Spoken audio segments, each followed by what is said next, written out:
I take great interest in the topic, both personally and professionally. Turns out that I grew up in Michigan and had the opportunity to take several visits to Detroit, starting when I was a kid, visiting the Detroit Tigers and watching the Tigers play baseball. And my daughter-in-law is also from Detroit as well, so we have a lot of family ties there. And over the past few years, I've really been impressed by the revitalization efforts and rejuvenation efforts that are taking place in Detroit. On a more professional note, the themes of this symposium are really at the intellectual core of the Price School. We are concerned with how government, business, and philanthropy work together in leadership to advance innovative solutions to the most pressing issues facing society. And one of these critical issues is the revitalization of cities so as to provide opportunities for all of the citizens. And we are delighted that the Kresge Foundation has chosen the USC Price School Center on Philanthropy and Public Policy to undertake this inquiry into the lessons that Detroit has for all of us. So let me now introduce the person that provides the Kresge Foundation's vision to expand the opportunities for America's cities. He provides the leadership at the foundation on this issue and in the philanthropic community more broadly. Rip Rapson, an attorney and expert in urban policy, is president and CEO of the Kresge Foundation, a $3 billion national private foundation based in metropolitan Detroit. Rip began his career as a legislative assistant to U.S. Representative Don Frazier. And after attending law school, he became increasingly interested in philanthropy's role in urban and economic development while representing a number of Minnesota nonprofits as a partner in a law firm in Minneapolis in the 1980s. He later served as deputy mayor of Minneapolis and was the primary architect of the Neighborhood Revitalization Program, a 20-year, $400 million effort to strengthen the city's neighborhoods. He also directed a comprehensive redesign of municipal budgeting and worked on the mayor's initiatives to strengthen and support children and families. Since his appointment in 2006, Rip has led the Kresge Foundation to adopt grant-making and investment tools to improve the economic, social, cultural, and environmental conditions of urban life in Kresge's hometown of Detroit through 6 defined programs: arts and culture, education, environment, health, and human services and community development. In fact, in the fall of 2013, Rip and his former board chair and current board member, Irene Hirano-Inoue, one of our most distinguished Price School alumna, and I think Irene is here. Where is Irene? There she is. Could you give her a round of applause, please? Thank you for coming. Last year, she joined our conversation about Kresge's pivot from funding capital to focusing on America's and urban cities. In 2015, the foundation awarded more than $145 million in grants and investment commitments. Each award seeks to expand opportunities in America's cities so that vulnerable people can lead self-determined lives and join the economic mainstream. In 2015, Rip was named Michiganian of the Year by the Detroit News and a Power and Influence Top 50 executive by the nonprofit Times. And surprising to me as dean, given that I've been trying to write books myself, is that he even co-authored 2 books during this time, and I really don't know how he found the time to do it. Now, one of those books, called Troubled Waters, details his work on the development and passage of wilderness preservation legislation.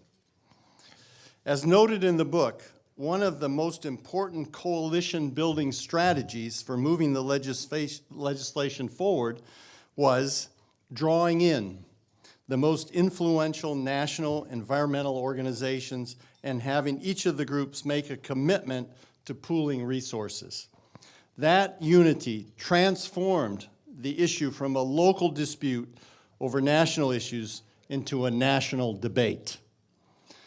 And that is exactly the strategy that we are taking here with this symposium.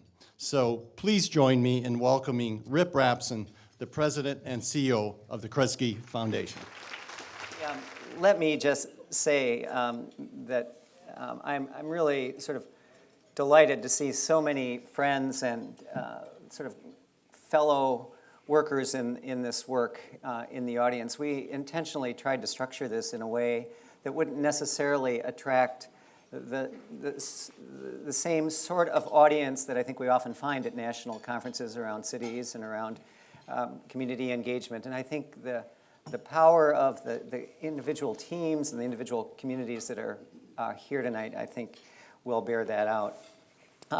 I got to tell you, I was just blown away by the panel. I've heard a lot of panels on philanthropy, but I don't think the Freds and Kathy and Grant could have done any better job. Matter of fact, I'm a little hesitant to sort of do this setup for our conversation with Kevin because so many of the points have been covered. But I do want to thank him again, and I think Fred Ali just did a great job of pushing the conversation around the table. And finally, I just want to do a quick thank you to our team. We have at least 96 people here from Kresge, so I'm not gonna try to introduce them all, but they're a phenomenal group, and I hope you'll search them out, each and every one. They'll be here for the duration and are just terrific. So when Jim opened our conversation, he said that he hoped that there would be a story to tell about Detroit. And what I thought I would do to try to set the stage for Kevin in just a moment is to tell two stories very quickly that I think help sort of frame how we at Kresge got here, and I think perhaps begin to suggest a little bit some of the issues that we're trying to put in play with the conference. The first was a call I got in 2008, and I'm looking for Derek Douglas, who is somewhere in the house. If he's not somewhere in the house, he was at the reception. But Derek, at that point, was the director of the Domestic Policy Council for the newly elected President of the United States. And as I don't need to remind anybody, in 2008, 2009, Detroit was really on its heels. Not only were we suffering from many of the same pressures every other city in America was because of the foreclosure crisis and the economic recession, but it was hitting particularly hard because our autos were in their own bankruptcy cycles, and our political system had completely broken down. Those of you who may remember, our mayor at the time, Kwame Kilpatrick, got involved in a scandal, was being indicted. And so we had a private sector completely in a bunker and a public sector completely dysfunctional. And Derek called and he said, Rip, I just got out of a cabinet meeting, and the president has basically said that he will not permit Detroit to become the Katrina on his watch. And he said, so what can we come and announce? I thought, I liked the opening. I couldn't quite figure the logic of the second, but we talked a little bit, and it became clear that the problem that the federal administration was having was a sort of a sense of complete and utter incoherence at the municipal level. There was really no sense of good activity going on, or whether there was something either above or below the surface of all of this political scandal. And so we at Kresge sort of went about the task of trying to assemble what we believed were a dozen important community gestures that actually had the possibility of creating sort of bedrock conditions for improvement over the longer term. We created a schematic.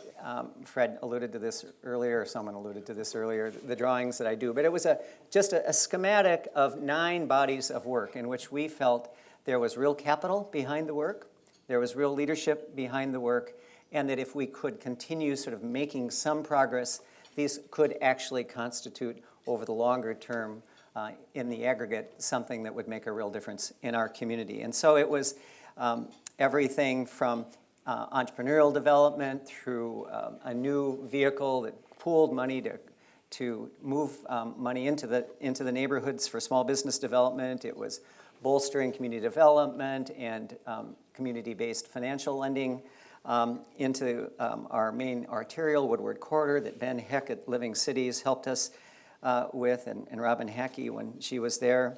We began doubling down on a new light rail system, which was going to be the first privately and philanthropically planned and funded light rail system as a first step in creating a long-term regional plan for transit.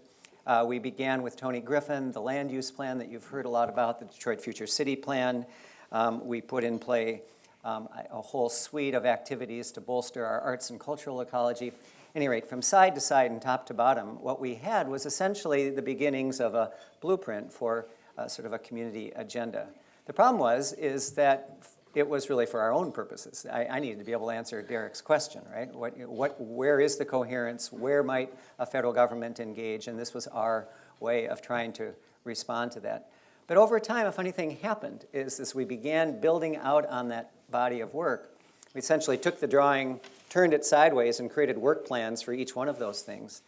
It got a stickiness, and other parts of the community ended up being interested in it, trying to find their place on it, embellishing it, supplementing it, whatever role was appropriate to their function. The problem was the city's financial situation was just growing more and more dire. And by the time we had hit 2013, it had become clear to Governor Snyder that we really were in a state of emergency in the city of Detroit, and we had to sort of formally declare that to be so. And so he did. He appointed Kevin Orr as the emergency manager. And a number of months later, after lots of effort that he'll talk about, I hope, Kevin realized that the only way out was through a formal municipal bankruptcy. And that led to the second call that I got, because right after Kevin and the governor and the bankruptcy process sort of got in motion, I got a call from Gene Sperling. Now, Gene at that point was the director of the White House National Economic Council, the chief economic advisor to the president. He had roots in Michigan. He had a brother who ran a wonderful arts organization in Michigan, and Gene had a special place in his heart for it. But he essentially repeated a variation on what Derek had told me earlier, and that was that the president had wanted to find a very practical way to help Detroit kind of muscle through this next period. Now, they couldn't push legislation through the Congress. That was a non-starter. They couldn't forgive bonds. They couldn't really do much of anything. But what they could do was go into the federal government's apparatus and try to figure out whether there were existing channels of federal assistance that weren't being optimized fully by the city, whether there was actually money that had been appropriated for other communities but unspent that might be transferred to the city, whatever it might take to sort of put the weight of the federal government behind Detroit's effort. And what was so remarkable about this in many ways was that there was absolutely no political advantage for the administration to do this. This was being done because the president and I think his team of cabinet members felt really strongly that this iconic, emblematic American city couldn't be permitted to pass into the kind of dark hole that I think so many people feared. So what Gene proposed is that he bring a bunch of cabinet officials to Detroit. We have a big confab, and we sort of work out what might be possible.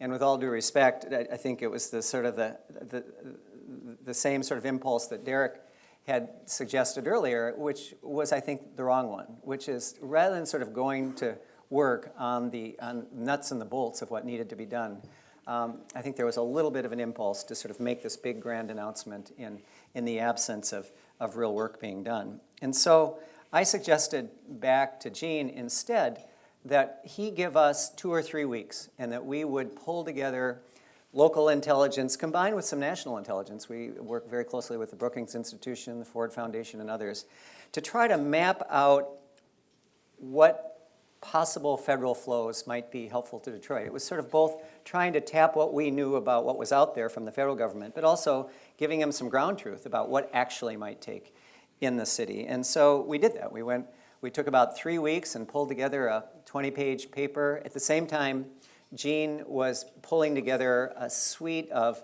interdepartmental working groups at the federal level to try to sort of do the same exercise. And so these two bottom-up, top-down conversations would meet in the middle. So we sent it off along to him and sort of grouped it into sort of 5 broad categories.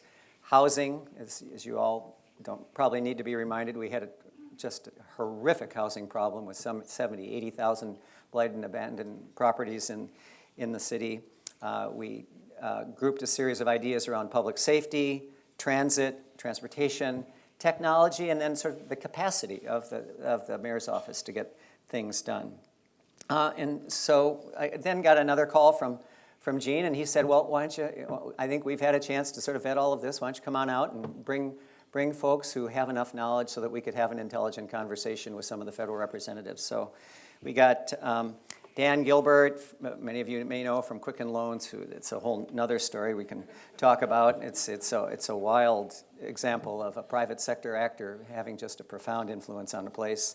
Our former mayor, Dennis Archer, my friend Darren Walker from Ford, and a number of other civic representatives, just who had enough expertise in these domains to have a conversation with the feds. So we show up to the White House, are ushered into the Roosevelt Room right off of the Oval Office, and I got to tell you, we were stunned. So because sitting there is not just Gene, but the Attorney General, Eric Holder, HUD Secretary Sean Donovan, Special Assistant to the President Valerie Jarrett, Director of the Domestic Policy Council Cecilia Munoz, Transportation, on and on. Labor Secretary, it was crazy. It was crazy. There must have been 24 people in the room, no one below the rank of a deputy secretary.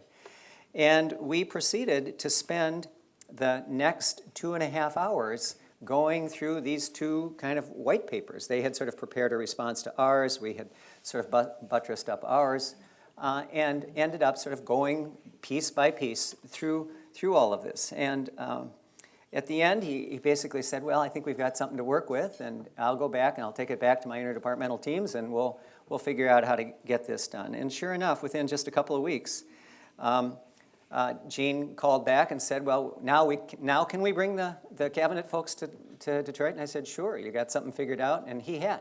He had put together a package of $300 million of assistance that combined about $200 million of federal reallocated dollars and rejiggered dollars and about $100 million of community commitments that came largely out of the Kresge Ford Knight Foundations with a handful of others chipping in as well. And what was so remarkable was that it landed directly on those issues that we knew just had to be attacked for us to make any progress. There was almost $150 million for blight remediation of all shapes and sizes. They had figured out a way to permit CDBG money to be used for the first time for demolition. They had encouraged the foundation community to come up with some money for commercial demolition monies. It was really wild. But then they had also found money for transit to do things like bus repair and buy some new buses. They had created a suite of public safety measures, including some money for new firefighters, new police officers, and new vests, on and on and on. One of my favorite pieces of this, though, was the head of the White House Office of Technology had said, I don't really have any money I can give you, but what I can do is bring all of the chief technology officers from the most well-positioned firms in America to come to Detroit for a couple of days. So he got the chief technologies officers from Google, Amazon, Apple. They came, did a 2-day audit, and essentially created a roadmap that is actually being executed on as we speak. And finally, they also, I think, took the remarkable step of creating a federal team that would actually be permanently attached to Detroit, led by a brilliant young guy in the Treasury Department named Don Graves. And it was really built on previous efforts that the administration had to create federal liaisons at the local level, but done with a very different level of commitment. I tell this story not so much to suggest sort of what I think is so often the case, that Detroit is such an exceptional circumstance. And you heard the panel talk a little bit about this, and as well as in the previous remarks. But I think in many ways, it suggests that there actually are a set of principles that have emerged out of Detroit over these last number of years that I think the panel did a great job covering. And so I think what I'm going to do is just sort of fly through them really quickly and then turn it over to Kevin. But first is that there is such a clear importance of a community aligning across civic priorities. You know, both our reimagining framework, the 9-part framework, and our white paper for Sperling reflected our sense of the state of play of our community's essential building blocks. Neither of those documents was exhaustive, but both reflected sort of key acupuncture points that a broad cross-section of civic players, in conjunction with community, believe could catalyze major transformation. And having had a loose roadmap that identified discrete investable opportunities made it possible for Sperling's team to help in a meaningful way and not simply engage in the kind of gesture politics that I think we almost fell into. Second, the stories, I think, underscore the indispensability of strong civic relationships as an enabling condition for community development and urban revitalization. Kathy's talked a lot about this. This is this notion of an enduring platform of relationships. And I think the team that visited Washington, I mean, together with countless other partners who were involved over the previous 5 or 6 years, had come to realize that not singing off of the same hymnal was simply not an option. We had to pull in the same direction, even while each of us was pursuing our particular area of focus and expertise. So when the Sperling call came, there was no jockeying for position, there was no clawing for credit, there was no need to mud wrestle priorities. We had created a membrane of trust and cooperation that could withstand what might otherwise have been a very disruptive call to action. Third, in a similar vein, the stories convey the imperative of civic actors developing the muscle of working across sectors. I mean, I thought Fred did a really nice job describing how complex this really is. I mean, philanthropy really does prefer having sort of a safe remove from all of the messiness and the polarizing scrum of municipal policy and of the private markets. I would suggest, however, that we're all witness to a changing municipal calculus in which roles and responsibilities of all of the sectors are not quite as hard and fast as we once thought, and that wading into the unruly and unpredictable realms of one another's sectors can be a necessary part of getting things done. Fourth, the stories suggest and make clear that a city doesn't have to go it alone. You know, whether you're sitting in Detroit or Denver or Memphis or Milwaukee, I think we can all tap into a network of intellectual, personal, and financial resources, whether it's the federal government or national philanthropy or academic institutions, intermediary think tanks, or any number of other resources. I think we sometimes become so wrapped up in our own parochialism and our sense of needing to go it alone that we forget that we really can connect to others. And I just had the opportunity to talk with now OMB Director Sean Donovan a couple of days ago, and he laid out his very ambitious plan to sort of embed the whole place-based integrative approach that the federal government has tried to take under the Obama administration into the federal bureaucracy. He's taking it very deep, and he's spreading it across all of the agencies of government. And I think we can just expect that a different kind of integrative, responsive attitude toward local work might emerge as a result. Fifth, the stories cast in bright relief philanthropy's ability to play a catalytic role. You've heard a very thoughtful and provocative conversation about this from the panel, but I would suggest again that we can take risks commensurate with the magnitude of the challenge at hand, the big bet. We can deploy grants, loans, research, advocacy, and countless other tools in endless combinations. We're guided by an overarching imperative that I thought Grant just articulated beautifully, of leveling the playing field for those who are vulnerable, marginalized, or deprived of voice. And as I think all the panel members said, we can have an attitude and we can act on it. Sixth, the stories illustrate that none of us should shy away from what appear to be intractable problems. And it really is almost impossible to overstate the pessimism and fatalism that attended discussions about Detroit at the time of both of the calls. Detroit's municipal situation had chilled investment and eroded civic hope. Headlines around the world presented Detroit as the ultimate symbol of urban dysfunction. And in some quarters, the city was all but written off. And I've got to tell you, as I've traveled to many of your communities, I've heard some of that same language. Not quite as severe as Detroit, obviously, that was an extreme case. But I'll never forget visiting with Charleston, West Virginia, and having long conversations with the civic leadership there about their sense of how difficult it was going to be to pivot off of the coal economy into something different and more diversified. So I think in many ways, what I've heard when I've gone around the country is a resolve not to succumb to that kind of negative rhetoric, but instead to lean in and to engage in hard-headed problem solving. And finally, the stories reinforce that there's no substitute for bold leadership. I think that was said a number of times during the panel, but I just want to punctuate it. It might have been presumptuous for a private philanthropic foundation to send the White House a 20-page analysis of federal funding flows, or to advocate for a public streetcar in a city that put personal automobiles on the map. But increasingly, it really is the moonshots that define us, not only in Detroit, but in every city in America. Monique's question about wanting to take those moonshots reasonably is completely fair, but I think we can do it, we should do it, and we are doing it.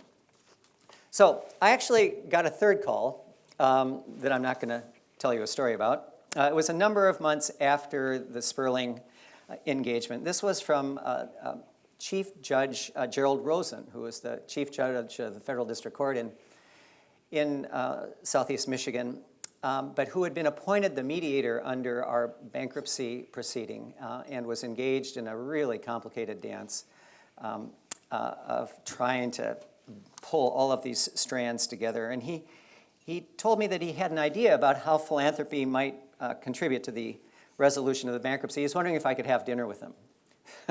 Most expensive dinner I ever had. And the dance that then went on between the grand bargain and Kevin's role as the emergency manager and Gerald Rosen's attempts to get the parties to the table is a great story. But I'm not the right one to tell it, but we fortunately have the guy who is, Kevin Orr. Simply stated, Kevin is one of the most remarkable human beings I've ever met.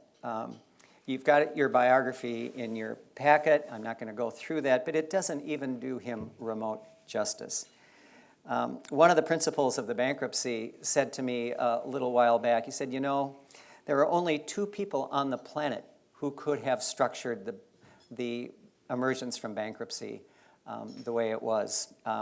And I think he was wrong. I think there's only one person on the planet who could have done it, and he's with us here tonight. He entered Detroit sort of with, I think, the fear on many residents' parts that he was to be kind of like the copper strippers, right, Kevin? That we have this horrible problem in Detroit where people will go into abandoned homes and strip the copper, and so it makes it almost impossible to reclaim the homes and rehab them. And I think actually some people actually use that phrase to describe Kevin. But 18 months later, he left as someone whose brilliance, his compassion, whose humor, his political acumen, and his unbelievable integrity gave the city a real shot at renewal and rebirth. He left the city as someone who will be regarded as history, as one of the architects, probably the premier architect of Detroit's Renaissance. And you don't have to take my word for it, by the way. We have with us Nathan Bomey. Nathan, where are you? Nathan? Nathan Nathan was a Detroit Free Press reporter during all of this. He's just published his book. I think he was signing for some of you outside on the bankruptcy called Detroit Resurrected. And it's a really compelling and insightful description of the entire bankruptcy, but it shows a whole different side of Kevin that I would pay good money to see. Language I never knew he was capable of. It's great. So, Kevin, I've talked too long. Why don't you come on up and we'll have a conversation. I think there is a sense that the bankruptcy was all about relieving creditor debt, right? I think we had $18 billion of debt, all of these unfunded liabilities, and that Kevin's job was just to come in and sort of fix that. But there actually were a couple other pieces to the bankruptcy. I mean, one was getting the municipal balance sheet, right? I mean, you had to balance costs and revenues. And then there was also positioning the city for the future. I mean, you couldn't get the balance sheet right, and you couldn't get the creditors right if the city emerged with no capacity to endure over the long term. So talk to us a little bit about how you sort of prioritized among those things. I mean, is that even possible? You had to do all three, right? Yeah, I think it is possible. We approached it from the standpoint of short, mid, and long-term analysis of any enterprise. And we've done a number of private sector restructurings, obviously, but a city's a little different. And the main concern is, okay, what is the core product delivery of a municipality? And in Detroit, the covenant that we have in our society is that you're going to pay your taxes and you're going to get city services. And amongst those services, municipalities, cities are supposed to do 5 things really well. Public works, fix the potholes, all politics is local.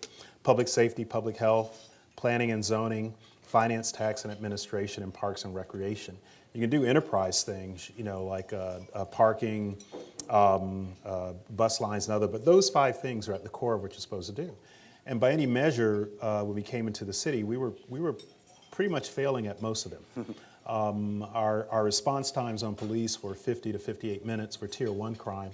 So as you mentioned, 72,000 residential units, we're not even counting commercial units, out of 320,000 residential units were blighted and or abandoned. 60% plus of our fire department calls were to abandoned structures or arson. 40% of our street lights were out, and our actually collection, both of bulk and surface collection of garbage, was behind the times. We literally had piles of garbage. I would go around the city on Tuesdays and Thursdays afternoons, and we had piles of garbage, bulk garbage, that hadn't been collected for years. So when you looked at that, our thought was, what do we need to do? Well, rationalizing the funded debt issues at 18,000 all in, 10,000 of it was secured. So we're going to reaffirm that 10,000 debt, but of that $8 billion of debt that's unsecured, only $2 billion of it was funded debt from the bond funds. Despite all the prognostications that we were going to ruin the capital markets, only $2 billion of that $8 billion, or 25%, was funded debt. The vast majority of debt that the city was carrying as legacy debt was roughly $3.5 billion in unfunded pension obligations and over $5 billion in retiree health care.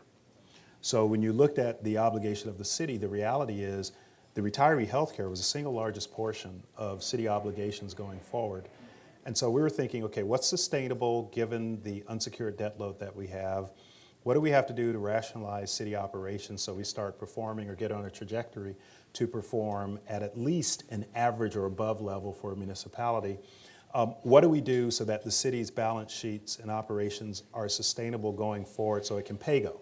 Because we have been borrowing, robbing Peter to pay Paul for decades, pushing off debt. We owe $600 million in unfunded pension obligations just in current funds.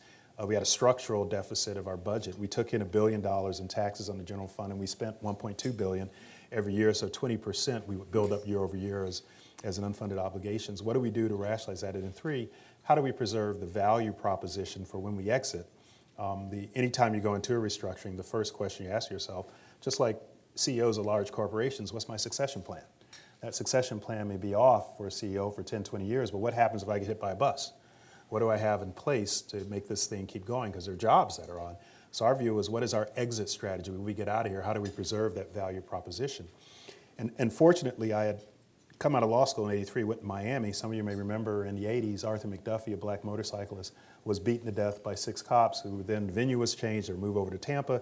They were acquitted. And so every year, 80, 81, 82, 83, city of Miami erupted in flames. Remember those Miami magazine covers, Paradise Lost, with Last American, Turn Off the Lights, all this kind of crazy stuff, that Miami was going to be written off. From there, I went into D.C. in '91 for a federal government stint, and the 7th Street corridor had been burned out from the '68 riots. Sarasota corridor, Shaw, UDC, Cardozo, you would not go. I wouldn't walk down the street at night in some of those communities. You couldn't. It was too dangerous. We had one of the highest murder rates per capita anywhere in the city. And people have written off D.C., Prince George's County in Maryland, and Arlington, Virginia were going to be the near future. In both of those instances, those cities came back when they addressed the fundamental issues. So what we're really trying to do was four things: deal with the balance sheet issues to get the city on a stable basis, to be able to live off the revenue stream that it has coming in, ring fence it from its legacy debt, because in 2013, while 40% of that $1 billion general fund was dedicated to legacy debt, principally funded debt, and retiree health care, by the year 2023, 73% of the general fund budget, $730 over $1 billion, was going to be dedicated to legacy debt. So if you weren't producing services to the city on $600 million, or 60% was unobligated, you certainly weren't going to do it when $270 million, even accounting for inflation, weren't going to be available. Number four, we wanted to resolve the city's legacy debt issues, both with the labor side, pensions, and healthcare, in a compassionate way. Some cities have walked away from their retiree healthcare, and that was paid out of current dollars. Not a dime had been saved for retiree healthcare. We paid it every year, year over year. We didn't want to kill anybody with that. And by the same token, from the bond market, we didn't want to make the city a pariah to the capital markets, but we wanted to give it some breathing space where it would be walled off for 9 years from having to go to the capital markets to fund debt. So it didn't need to have it in it. And then finally, we wanted to make sure we preserve the value proposition so that all the private sector community you talked about that were bunkered up, the investment quotient, opportunity for many people who wanted to come in the city but couldn't because they didn't feel that it was safe, that would come in just as it had in Miami after '83, just as it had in Washington, D.C., just as it had in New York after the Municipal Assistance Corporation. And so we were fortunate in that once we got to the table, we were able to reach those negotiations with the counterparties on both sides. It was a little chippy. There's Nathan, I don't know how you found out some of that language because I didn't tell you, but it got a little testy from time to time. But you don't change the course of a supertanker Leviathan without having perhaps some strong verbiage. Some of the words were participial phrase, a dangling participle, nouns, gerunds, a number of different iterations of that word were used in some of those discussions. But you're trying to really address this in a way that's sustainable, and that was the mission under the state law as well as under the bankruptcy code. And I'm happy to say that right now it looks like trajectory of the city and some of the early value propositions are exceeding our expectations. Well, let's come back to that for a second. But I don't want to go over ground that everybody knows, but the grand bargain, in some ways, was a testament to all of the things we talked about. The ability of the foundation community to pull on relationships, to build on a sense of trust and mutual work. But at the end of the day, it sort of served to free you and Judge Rosen up to leverage other parts of the deal. So how important was it really? I mean, was it extraordinarily important. Okay. I'm going to, and there are two components of this. One, which really hasn't been discussed a lot. Let's call it pre-grand bargain and post-grand bargain era. The pre-grand bargain era, Rip, to be honest with you, the foundation community for a decade before I got there pumped $1 billion into Detroit, including you at Kresge. You guys had developed Detroit Future Cities. So when I talk about foundation philanthropy, the question isn't just the grand bargain. The question is, what would have Detroit looked like without that $1 billion over the prior 10 years? Okay, if you were keeping the city on life support and sustaining the body, what happened if that spigot had been turned off? So I think people need to recognize that the amount of effort that the philanthropic and foundation community had put into the city for a decade was pretty significant to begin with by the time we got there, such as your meeting with the White House and coming in with our grant funds and trying to come in. Ford Foundation and you and others helped us find a grant administrator. So we were under technical assistance with the federal government. We couldn't use any funds. They were holding back $36 million in 2012 money and $34 million in 2013 because we weren't reporting, we weren't using it right. CDBG monies can be used in municipal settings for largesse, to campaign contributors, to loans and other things. So it was a very disconcerting use of hundreds of millions of dollars that the foundation community helped us get our hands around initially. Now the grand bargain, which evolved much to my great hope, but initial skepticism. When Judge Rose, hey, I have a great idea. I'm going to meet with Rip and Miriam Nola and Darren Walker. We're going to get money. I said, yeah, more power to you, brother. If you can make it happen, but right now I got this thing I got to deal with. So I'll talk to you later. Put down the pipe. Just say no, okay, and we'll figure this out. And as it started to become more mature, I was really quite astounded because there were two components. There was the philanthropic community, but there was also Governor Snyder in the state that had made a pledge to go get $350 million from a Republican legislature, both Senate and House, who were highly skeptical of Detroit coming in. So that $823 million essentially allowed us, from where we started with the first proposed plan of administration, which had proposed a 32% cut to pensions, and they're quite modest on the civil side, $19,400 on the civil side and $34,000 on the public safety, but they are exempt from Social Security. They've opted out, so they're quite modest pensions. We were talking about a third cut. Mm-hmm. And for someone making $19,400, you're talking about $700 coming out of their pocket. I mean, they're basically going to be left with someone in a neighborhood to survive every month on $1,000 or so. That would have been severe. Having us not have to impose those cuts and result only 4% on the civil side and no cuts to the pension on the public safety side was a tremendous benefit that assisted us in revising a plan and then going to the beneficiaries of that plan and asking them to vote for the plan itself, by which they supported, I think, somewhere between 70, I have put the number there, you're not going to vote anything more than 58%. And under bankruptcy code, you have to have a certain number, numerosity by number, but also by dollar value of the claim.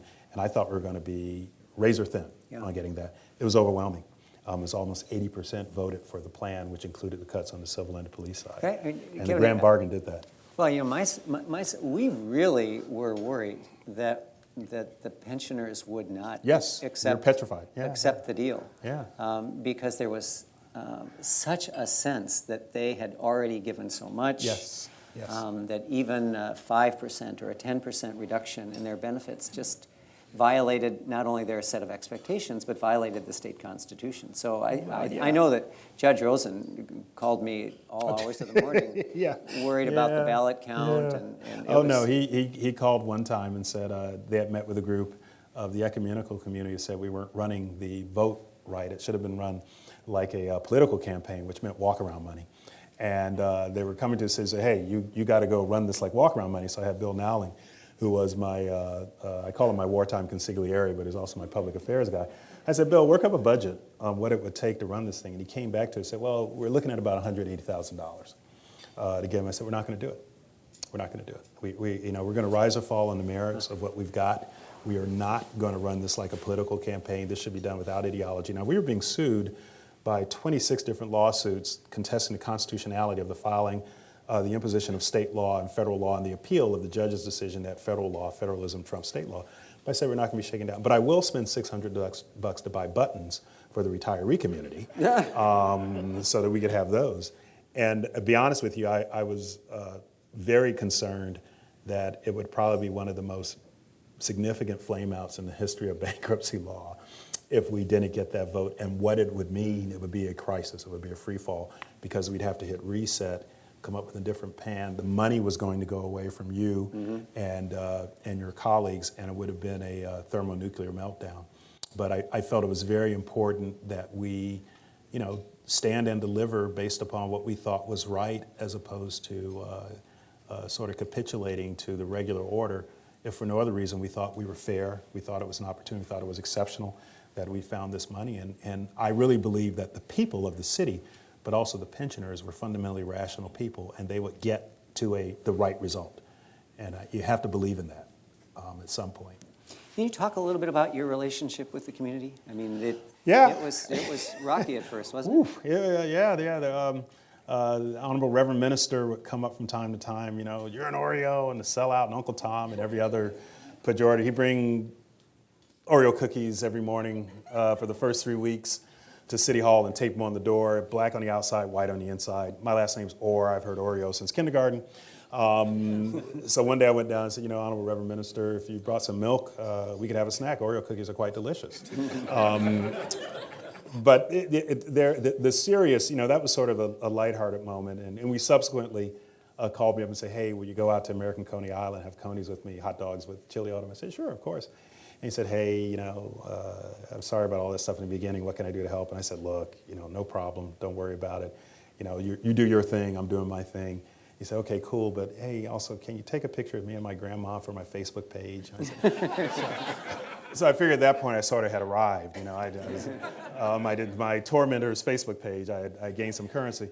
But the real issue that I was highly concerned about, having lived through the McDuffie riots, having lived through Washington, D.C., K Street gang, and Rayful Edmonds terrorizing Southeast Washington, D.C., was civil unrest. And I felt very strongly that if some of the detractors had managed to generate that at Baltimore, Sandtown, Ferguson, other places, that would become a narrative of the city. And the fourth thing we're talking about, the value proposition on the tail end of trying to reinvest in the city, of what we're trying to give as a potential benefit, would evaporate. Because the story would be Detroit, there they go again, Detroit is rioting. In fact, I recognized very early on I was not from the community. I'd gone to school in Michigan, but I wasn't there. So I asked, all of my immediate staff were Detroiters. Shawnee Penn was originally my chief of staff. Gary Brown, who was city council president pro tem, came on as chief operating officer. Sonia Mays, who had been a teacher in Detroit and graduated from the school and from the West Side, came on board. So I really tried to surround myself with Detroiters. And then I sat down with the elected officials, Mayor Bing, but more importantly, city council people, one by one. I said, look, I recognize this is very difficult, it's very uncomfortable for you. And it's a little bit out of all of our elements, but let's do this. Let's not have, I called it that Django moment. Let's not be down on the ground, banging our heads in the ground, because that's going to give the narrative that's going to hurt the city that you love. And more importantly, if I'm right, give me a chance. Test me, see, one, if I'm an honest broker, and three, if any of the promises I make to you I will actually produce. If I'm not, you can cast me out to the desert, throw me away. But if I am, at least give me the opportunity to work with you to see who I am.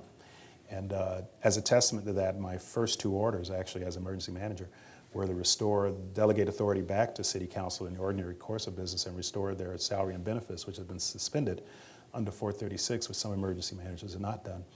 There was a lot of angst in some quarters about doing that. Nothing's changing. You're restoring the regular order. You're here as a change. I said, no, you don't understand. I'm not here to replace the elected officials. They have their pulse on the heartbeat of the city. They were elected by the citizens. I need the cooperation of the citizens, but I also need them to believe in me. And number two, as an appointed official, I have a duty, but I'm going to go away. What comes behind me? What kind of muscle memory are we building? What kind of relationship? How do I restore confidence in the public in their own elected officials unless they see them as still operating the city? Not me. Everybody said he's a dictator. I prefer Kevin the Beneficent. But if everybody, if everybody sees me as sort of this potentate that's not respecting the regular order to the extent I can, that's not fair. So we were fortunate in that some of them are actually my friends now, but the initial entry was a little rough. It's a little rough. Judge Rhodes ran a bankruptcy trial that was not only sort of by the book on the financial side, but invited in Yes. Any community member who wanted to weigh in on the bankruptcy. Were there points in all of this where you struggled with the removal of democratic process, of not permitting the electeds to do what they were supposed to do? No, there really weren't. I'm a restructuring professional. I've been doing this now for 34 years, and on the private sector side, every time a company goes into Chapter 11, you abrogate shareholder rights. And shareholder rights are very critical. It's basically you're taking their money. You're destroying, you extinguish the equity of a company. So any shareholder that is invested in the company, that goes away once you file bankruptcy. Your organized debtor goes for it without it. So believe me, I'd heard shareholders, Chrysler case, who were very upset at seeing the undertaker of the legal practice, the bankruptcy lawyer, show up on their door. So you're going to have, and I felt that Detroit was in such an extreme state of crisis. I mean, as you mentioned, Mayor Kilpatrick, there often ought to be a criminal code 18, chapter 18, USC section 1, felonious stupidity. He had he had stolen, I think Barbara McQuaid, the U.S. attorney, had chronicalized and identified $75 million that he and his committee had stolen outright. I think the figure is probably more in the neighborhood of $200 million. An epic level of defalcation. 38 other members were indicted with that, including some of his family members as well. The city was traumatized as a result of that over those years. It had been neglected. How do you sit by and see a 30-year-old tree growing up through the roof of a dilapidated building and think that's okay? What kind of damage does that do to the young people who go to school by dilapidated houses, live next to crime and gunshots, no street lights up? They watch TV. They see the Cosby Kids, or now it's Blackish. They see other people of color who are living good lives and wonder, what am I worth? Okay, what damage does that do to them? I often recount the incident of one time I was on the west side out of McNichols, and my daughter at the time was 7. There's a little girl like my daughter, wearing her little, she was adorable, just wearing a little pink outfit, a little pink backpack, had a little harlequin hat on, and she's at a bus stop, and our buses were late. And this is in November, where the sun goes down at 4:30. She's out there by herself.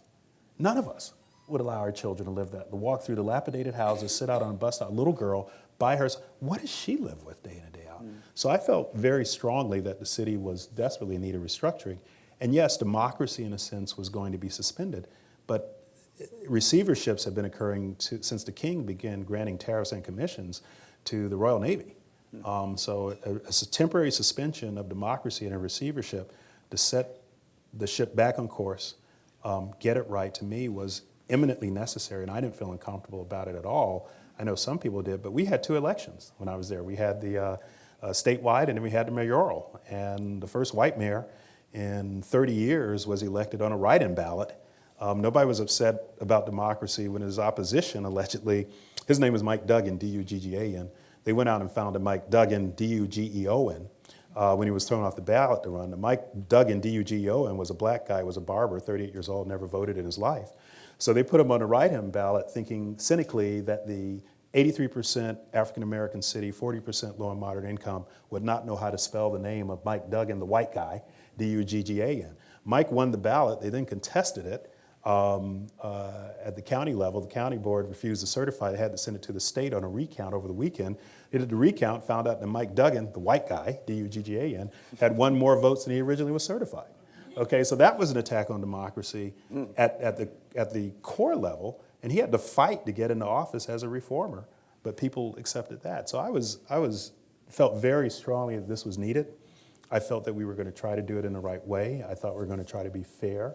I was not by any means trying to tear into the city, but I felt very strongly also I needed to get out of the way. I need to get this job done, and then you need to move on.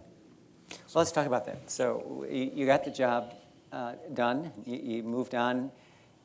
Before we sort of pivot to what this may or may not mean to anywhere else in America, Right. I mean, is it working? Do you have a sense that what you've done will pay the dividends you had hoped? Well, what I and a whole lot of other people did, the other philanthropic community, I actually, when I go around, I keep the list of all the philanthropes in my pocket. No. Yeah, I do. Yeah, I do. I just, because I remind myself. You just did that for by John. number. No. I've kept this, I have it dated. I keep the list of all the funders, the state contribution. The people don't recognize the governor started Detroit Review teams in 2011. He had 2 in 2012 reporting out condition of Detroit. He made a finding of fact, 21 pages, single-spaced, about a Detroit emergency, the level of commitment the philanthropic community have put in, the fact that the retiree committee and the unions, we have 48 bargaining units, including 3 school crossing guard unions. One of them had 1 member. You know, I call the meeting to order. All in favor? Aye. All opposed? No. I move we adjourn. Seconded. Let's adjourn. You know, so I'm telling you the truth. So we had an epic level of people who had to agree with this process. But the main thing that I think shows early indications is that the value proposition, in fact, there was an article in one of the papers the other day, that it appears, based upon rising property values, that the in-kind settlements we had with the bond insurers and Cora and Fidget are starting to look significantly better than they did initially, and much earlier than we thought. They have a roughly 8-year period by which they have to exercise their development rights, and now we're 2 years out, and it's already going. The city has exceeded the number we put in the budget for a surplus of roughly $50 million. It's now sitting on a significantly greater amount, and the amount of development going on downtown is phenomenal. It far exceeds our expectations. So the initial indications are quite good. As I say with everyone, be careful of a little bubble, because cities have lives. There's an economic rhythm. And right now there's a lot of energy flowing in to see if it's sustainable. So there's two things with that. You have to be careful of a bubble and a potential realignment, readjustment, which will come. Economic cycles run in 7 to 8 years, and if people don't believe it, just think of this. The time between the financial crisis of 2008 to now is 8 years, okay? Stock market was trading at 6,200 in 2008. It's now at 18,000. You could have trebled your money. The time that we've suspended the city's need to go to the capital markets is 9 years. It will have an entire financial cycle to resurrect itself and realign. If it does that appropriately, it should continue to excel. But there are risks. As things get better, memories start to fade. City councils start to ask for raises. The actors that are in the city who look for the CDBG funds or cut me a deal here or the oligarchy, as I call them in cities, the urban oligarchy, always looking to get in on a deal. They're still there. They haven't gone anywhere. So you have to be careful that you stay true north on the plan and that you don't fall back into other patterns. And I say that very advisedly. Detroit isn't alone. Washington, D.C. went through the D.C. Control Board where it was taken over for 4 years, and it's now come out of that 9 years hence. It has $1 billion budget surplus, but 4 city council people are in Club Fed as well. Even after, in the shadow of the Capitol, right down from the Department of Justice, they decided it was a good idea to try to use school funds to buy motorcycles and boats, or to buy 3 different Lincoln Navigators, just felonious stupidity. It's got to be out there. Doing it again, even in the shadow of the Capitol, people forgot. So if that can happen in Washington, D.C., in the shadow of federal government, after a control board, GAO, FBI, DOJ, Congressional Budget Office, all of that, we've got to be very careful. So what does all of this have to do with folks in the room, whether you're from Milwaukee or Atlanta? I mean, is this just sort of a blip in sort of municipal finance? I don't know. But what I do know is if you're from Atlanta, Kasim Reed has spent the past 4 years cycling through a struggle with his unions that he eventually won on that end. The model that we built our urban centers on post-war, post-1946, was a model when we were 5% of the world's population, but 25% of its GDP. Year over year, we expected continued growth, economic growth as a society, and increased tax rates. We had the baby boom expansion, 1946 to 64, which certainly meant that we pretty much were assured that while there'd be recessions, there would be economic growth year over year. And frankly, except for 2 other much smaller economic engines, Germany and Japan, we pretty much were the industrial power of the free world. That model's being tested, not just by the BRICS, but by the other 94% of the world coming online with industrial capacity. China's got, 72 factories that are idle, that they built waiting to go. We've seen prices of commodities, steel, copper, others being driven down by just supply chains going in, oil. Even our great friends in Saudi Arabia are deciding we need to get out of the oil business and we need to build up a sovereign wealth fund because they see the writing on the wall, just like the Emirates did going forward. So the point is the economic model, the paradigm, a post-war paradigm that we built our structures on is shifting. We don't know where their ships are going to go. What we do know is that for most of us that were born in that economic era where we could rely on increasing economies and sustainable revenue streams for urban growth, that may be changing. So whatever urban community you're in, whatever that means, Detroit was the Motor City. It was going to produce cars.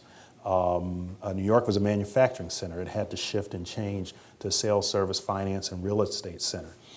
For a long time, the South was not considered to be an industrial power. Chattanooga, Raleigh, Birmingham have more in common with manufacturing automobiles than Detroit does right now. Out here in LA, you had the aerospace industry, the business and other things. You're now changing trade, sales. So we need to have a probably broader discussion about what it means to be shifting as the model. And while Detroit was an extreme example because of some shifts that occurred by market, but some were designed based upon race. Thomas Segru's book, The Origin of the Urban Crisis, Race and Inequality in Modern Day Detroit, chronicalizes as things like redlining were specifically designed by the Federal Home Loan Bank Board. If you had one African-American family in a redlined zip code, they would not float any money for a conforming loan. The greatest transfer of wealth isn't just by taxes, but it's by federal government providing liquidity to the capital markets for housing, whereby people's houses increase in value and they're able to pass that wealth down. What was designed to make sure that African Americans could not participate in that process. So some of the economic decay and income inequality you see was by design, and it expressed itself very clearly in some places in Detroit. So putting that aside, we need to have a better understanding of what these indicators seem to be telling us, because what is sure is that the days where we were the dominant economic power and pretty much assured that we could have our way are changing. They're changing. And we need to have a more mature discussion about that paradigm and what it means. You both described something very important that happened in the course of this process. And I would like to know what happened as a result of it. You've analyzed, I feel like I just got a master's degree in public finance. Thank you very much. That was amazing. But if this is all knowable, what is it that we can share with other cities so that they can know this before they get to this point? And Rip. Well, let's just let Kevin answer that. No, I have one for you. I'm sorry. So sorry. If the federal government can rejigger itself, even to come up with $200 million, which is not that much for a federal government, to help Detroit, what might the federal government be asked or expected to do to change the way they fund urban revitalization? This is the forward question, too. Good question. Good question. Want me to go? Sure.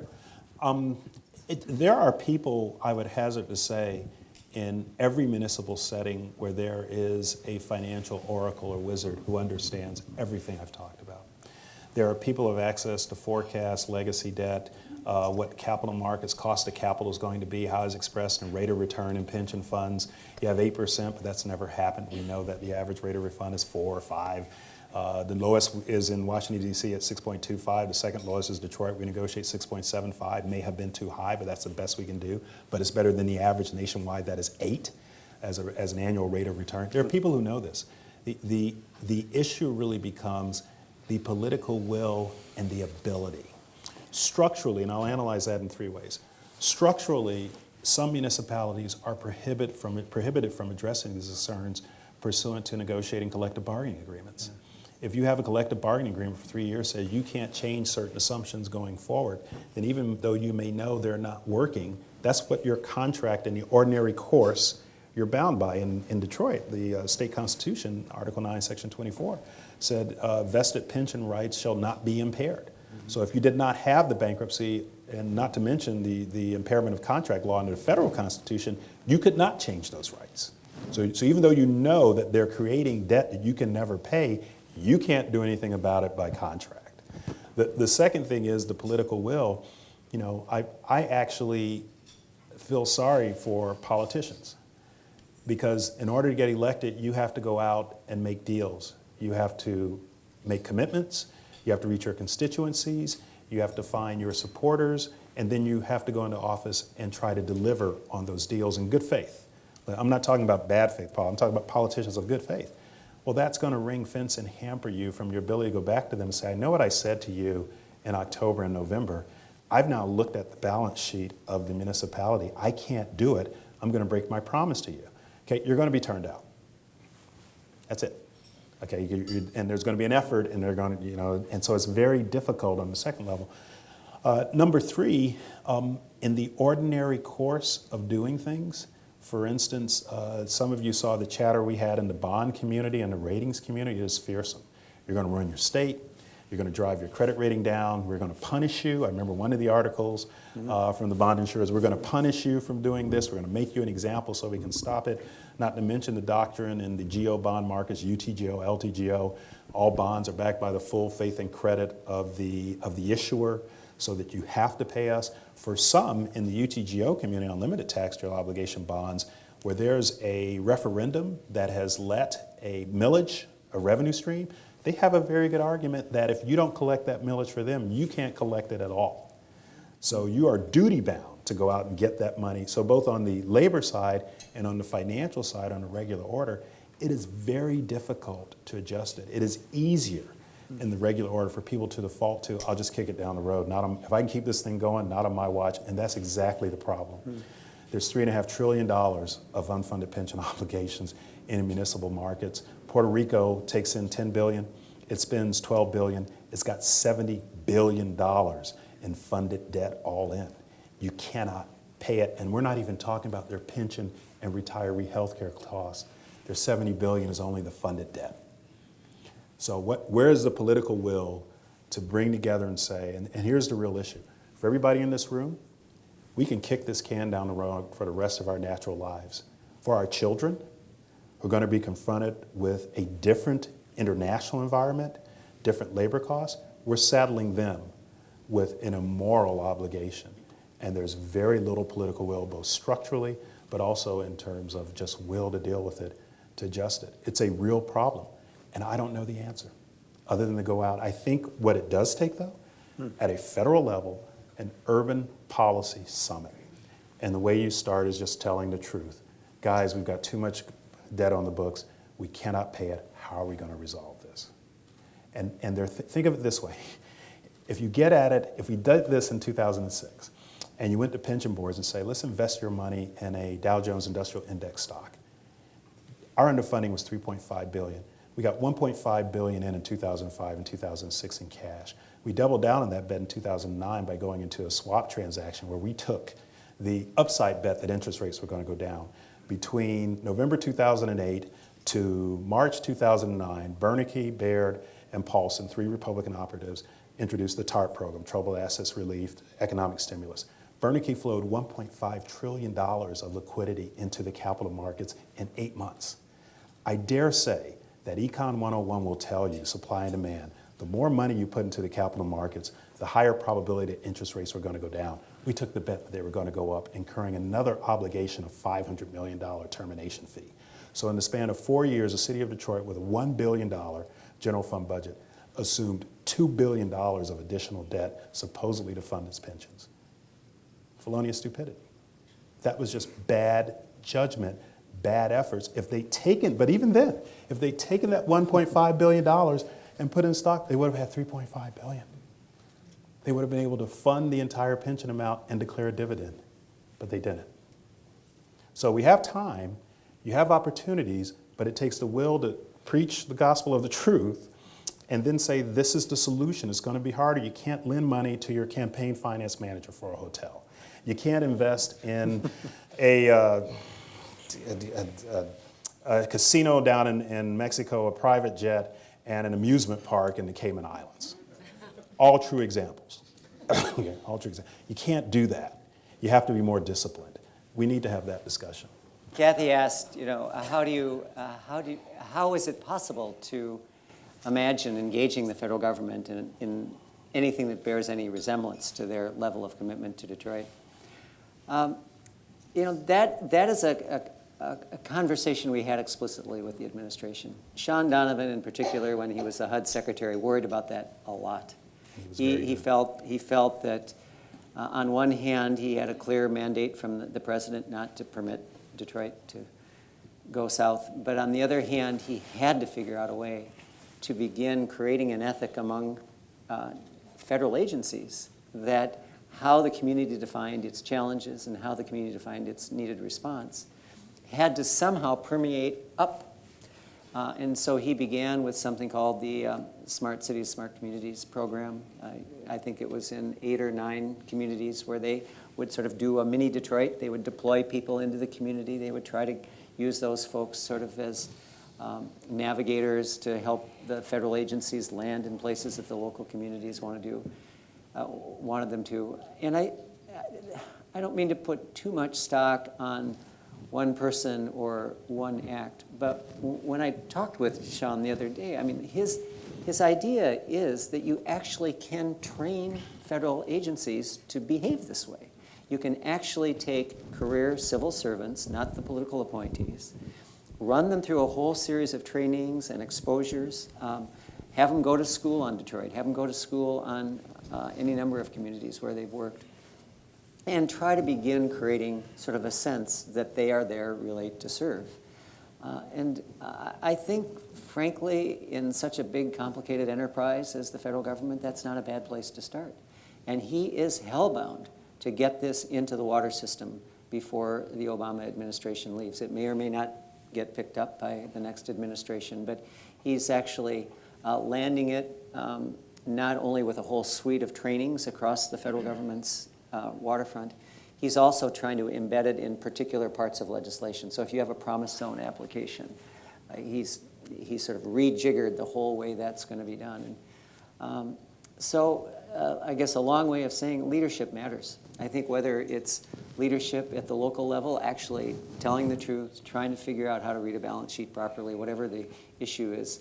But I think leadership at the federal government matters, and I don't mean to make this a political statement about the Obama administration, but I think they actually have cabinet secretaries who know what they're doing, who actually are deeply committed to trying to be helpful at the local level, and who will sort of stay on message with their own folks. And I think, at least in Detroit, I can't tell you the difference it has made to have their money, to be sure, but actually far more important, to have them at the table brokering issues, problem smashing.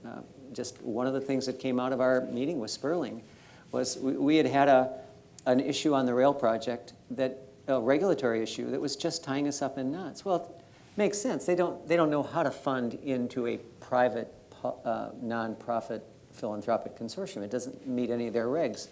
So we talked to the deputy secretary at the Sperling meeting for about 10 minutes, and he said, done. And within 2 hours of our meeting, we had a letter waiving the requirement. They can do this stuff. Yeah. They don't have the bandwidth, obviously, to do it across 10,000 communities in America, but they do have the bandwidth to do it in 100 communities or 200 or 250 communities. And so I actually think there is some reason to be optimistic. Keith Stanley with the Near West Side Partners from Milwaukee, Wisconsin. Okay. Kevin, you just blowing my mind, man. It just like, I'm curious though, when you talk about, and I heard a number of people say it today, the being honest with our communities. Do you think there is room to be honest when it comes to, you mentioned like the growth that we have from 1946 onward, that it seems to me that we can't promise America in our urban centers that we continue to grow. And can we share that honesty to say that sometimes we won't always win and sometimes we have to? It doesn't seem like that's a narrative that we want to accept. I just want to get your thoughts on that. Well, that's a very fair question. This is a hard, Miriam Nolan calls me tough love, is her name for me, because I'm just going to tell it straight. And it's hard to go into communities like I grew up in. I grew up in a fairly modest environment. My mother was not born to, but was abandoned by my grandfather, never met, and single parent. So when I go into communities, I tell them, look, no matter what you've got to say, I've lived it. Okay, I've seen it and I've lived it. And everything is not going to be a panacea. But think of it this way, two things. One, all of the politicians who come in and ask you for your vote and then disappear on November 7th, what has changed? What have they done? Have low birth weights increased? Has crime go down by a significant number? Have educational outcomes seen a significant trajectory and change? So you should be a little skeptical of the regular order anyway, because the reality is, while it may make increases on the margins, generally it doesn't produce the outcomes that they promise you. Number two, that's okay. We are a country that since 1640, when there's a guy named John Punch. We think he's related to Ralph Bunche, the first African-American Nobel Prize winner. John Punch and two white indentured servants ran away from Virginia and Maryland. They were brought back. They were each given 30 lashes, but the two white indentured servants were given an additional indenture of 4 years. John Punch was given the indenture of life. We think in 1640, 92 years before George Washington was born, that's the first recorded incidence of slavery. That's how long the struggle has been going on. But during that time, we had Jackie Robinson. We had not Nathan Bedford Forrest, for God's sakes, but after that we had Charles Drew. We've had great success in crisis and struggle, and that is both the risk and the reward that we have in America. So let's be honest about it. It's not easy. It's not going to be fun, but there are great examples that have achieved it. But the one common denominator is you have to make the effort. You have to have the will. Nobody's going to bestow it upon you. And if you tell the truth and look at some of the other examples we've had of people achieve, then I think the next question we have to ask ourselves is, why not? Why can't you do it? Okay, if a guy named Bass Reeves, who we believe was the basis for the Lone Ranger, he was a black lawman slave who ran away from the Reeve plantation, lived in the Indian Territory for 8 years, went out and caught 12, shot dead 12 outlaws and caught over 2,000 people, including his son, who had beaten his wife to death. Okay, and this guy was an epic lawman of the ages. Okay, if that gentleman could become the lawman for the ages, why not you? Okay, as Miriam says, you know, I may be tough love, but my view is we have a benefit in America of living in a society under the rule of law where 2:00 a.m. in the morning in Ottawa, Iowa, at a four-way stop sign, people stop. That doesn't exist in 80% of the rest of the world, and we see that sometimes. We have a benefit, we have an opportunity, we need to take it and stop looking for excuses, because the people who came before us, particularly those of us people in color, they had it a lot worse, a lot worse. And I think we have to resonate a little bit with that message. Kevin, I just want to follow up on the point you just made, because I think back on your earlier point about the change in the economy that's been very broad and deep. And I think we look at this presidential election and we know that a lot of people are really afraid of those changes. Yeah. And we haven't had, I think, an honest conversation about those changes, and that effort is not enough. Right. I mean, effort's not enough. People are we're making an effort, but the job disappeared nonetheless because of changes in the global economy. So I'm wondering, I think you did a remarkable job, along with your philanthropic partners, of having a frank discussion in Detroit about the reality. So people faced reality and then they moved forward. How do you think we do that as a nation, particularly around this changing economy? I think that's a very good question, and I think some of the discussion, I don't want to get political for a whole host of reasons, but some of the discussion is quite immature and sophomoric that we're engaging in right now. It's, you know, it doesn't depend upon which side of political stripe you are. All you have to do is ask some of the proponents, how are you going to achieve it? You know, if you want to give away everything for free, how are you going to do that? If you're going to build a wall, exactly how are you going to make a sovereign nation pay for it? You know, we have to have more, but I think hopefully I'm always hopeful that there will be someone who will come up with a very sober and mature discussion.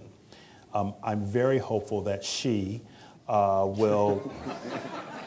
I'm very hopeful that she will raise the level of discussion that's being had, and will start talking about these things earnestly in a way that people can understand. Much, for example, the way someone like that would have had a husband who did it. Maybe along those lines, and that it will raise the level of discussion of what's coming and what we have to achieve, and that there's one thing we have to, change is constant. I mean, it's always going to change.